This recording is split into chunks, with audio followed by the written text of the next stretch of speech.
नमस्कार मित्रांनो, मी शुभम पवार. मित्रांनो, आपले सरकार सेवा केंद्र, त्यालाच आपण सेतू केंद्र किंवा महा ई सेवा केंद्र सुद्धा म्हणतो. तर या केंद्रांची संख्या आता वाढणार आहे. संपूर्ण महाराष्ट्रामध्ये ही केंद्र आता जास्त प्रमाणात उपलब्ध होणार आहेत आणि घरपोच सेवा सुद्धा आता ग्राहकांना दिली जाणार आहे. महत्त्वपूर्ण अपडेट आहे. काय माहिती आहे या व्हिडिओमध्ये आपण थोडक्यात जाणून घेऊयात. अशाच व्हिडिओसाठी आपल्या चॅनलला सबस्क्राईब करून ठेवा. महत्त्वपूर्ण व्हिडिओज तुम्हाला मिळत राहतात. तर चला मित्रांनो, व्हिडिओ सुरू करूयात. तर मित्रांनो, तुम्ही पाहू शकता माहिती व जनसंपर्क महासंचालनालय महाराष्ट्र शासनातर्फे काय माहिती देण्यात आलेली आहे ते इथे समजून घ्या. तर इथे पहा, आपले सरकार सेवा केंद्रांची जी काही संख्या आहे ते वाढवणे आणि सेवा दरवाढीबाबत माहिती तंत्रज्ञान मंत्री आशिष शेलार यांचे विधानसभेत निवेदन देण्यात आलेले आहे. काय निवेदन आहे, काय महत्त्वपूर्ण माहिती आहे ते समजून घ्या. तर इथे पहा, राज्यातील नागरिकांना शासकीय सेवा सुलभ आणि जलद गतीने उपलब्ध करून देण्यासाठी जे काही आपले सरकार सेवा केंद्र आहेत ते सुरू करण्यात आलेले आहेत. आपले सरकार सेवा केंद्रांची जी काही संख्या आहे ते वाढवणे व या केंद्रामार्फत देण्यात येणाऱ्या सेवांच्या दरवाढीबाबत माहिती तंत्रज्ञान मंत्री यांनी विधानसभेत निवेदन केलेलं आहे. आता यामध्ये काय काय बदल होणार आहे ते समजून घ्या.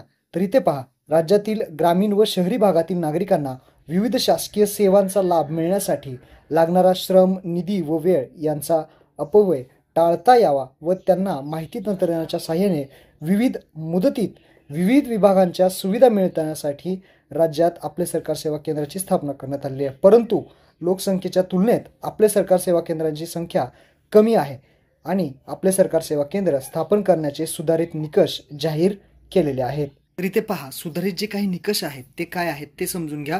तर 5,000 पेक्षा कमी लोकसंख्या ज्या ग्रामपंचायतमध्ये आहे त्या ग्रामपंचायतमध्ये आपले सरकार सेवा केंद्र आता 2 असणार आहेत आणि ज्या ग्रामपंचायतीची लोकसंख्या 5,000 पेक्षा जास्त आहे त्या ग्रामपंचायतमध्ये 2011च्या जनगणनेनुसार 4 जे काही आपले सरकार सेवा केंद्र असणार आहेत आणि बृहन्मुंबई महानगरपालिका क्षेत्र 12,500 लोकसंख्येसाठी 2 असणार आहेत आपले सरकार सेवा केंद्र.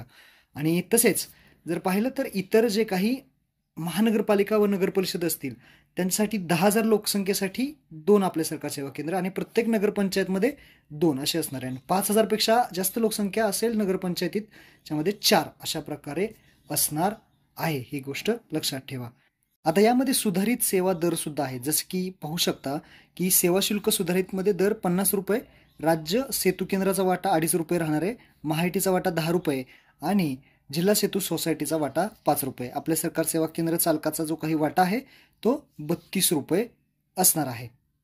तसेच जे काही आपले सरकार सेवा केंद्र चालकाद्वारे नागरिकांना, लक्षात ठेवा महत्त्वाचं आहे, जे नागरिकांना घरपोच सेवा वितरण सेवा सुरू करण्यात येत असून प्रत्येक घरपोच भेटीसाठी प्रत्येक नोंदणी 100 रुपये तुम्हाला देण्यात येणार आहेत. आता पुणे जिल्ह्यामध्ये जर पाहिलं तर त्यांनी घरपोच सेवा सुरू झालेली आहे. ती वेबसाईट मी तुम्हाला समोर दाखवतो. पुणे जिल्ह्यामध्ये डेमो सुरू आहे. काय काय ठिकाणी पुणे जिल्ह्यामध्ये घरपोच सेवा वितरणाची प्रक्रिया सुरू करण्यात आलेली आहे. तर तुमच्यासुद्धा जिल्ह्यामध्ये हळूहळू ही सेवा सुरू होईल.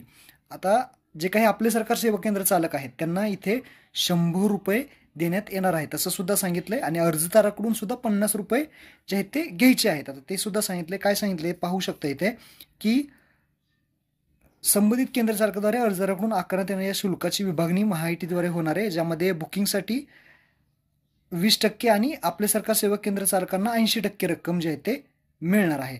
आणि त्यामध्ये इथे पहा, वरील जी काही दर व्यतिरिक्त प्रत्येक अर्जाला 50 रुपये जी काही फी आहे ती अर्जदाराकडून सेवा शुल्कात घेण्यात येणार आहे असल्याची माहिती श्री शेलार यांनी सांगितलेले आहे. तशा पद्धतीने हे जे काही नवीन बदल आहेत ते आता लवकरच होणार आहेत आणि या संदर्भातलं हे नवीन माहिती सुद्धा दिलेली आहे. हे बदल सुद्धा आता हे करण्यात आलेले आहेत. तर महत्त्वपूर्ण हा व्हिडिओ आता आपल्या सर्व CSC धारक, आपले सरकार सेवा केंद्र धारक असतील, महाई सेवा केंद्र धारक असतील, त्यांना सगळ्यांना हा व्हिडिओ नक्की शेअर करा.